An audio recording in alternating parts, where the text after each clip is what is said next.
It is almost surreal to spend a morning in this grand building to hear the lawyers acting on behalf of the United States try to stretch the interpretation of the law and, of course, trying to convince the court that the United States will treat Julian Assange very fairly if and when he is extradited to the United States.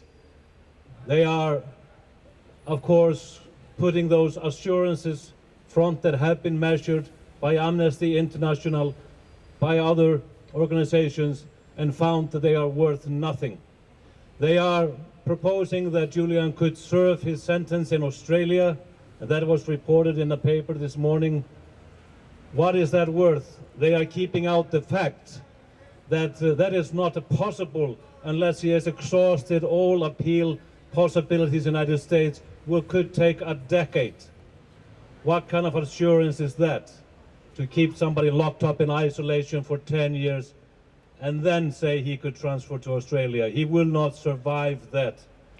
This is surreal on so many fronts, because what we should really be discussing in this courtroom is the entire illegality and absurdity in the entire process.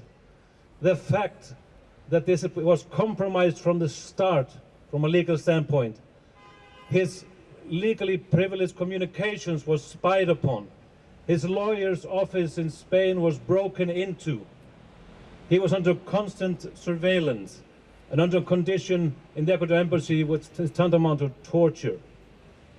We've also heard that the country that wants to get him overseas, the United States, was planning to kill or kidnap him. It should not be a possibility. It should be absolutely impossible, just on the basis of that, to extradite him. We should not be arguing the merits of the law in this courtroom. We should be talking about the obvious justice, obvious to you, obvious to everyone.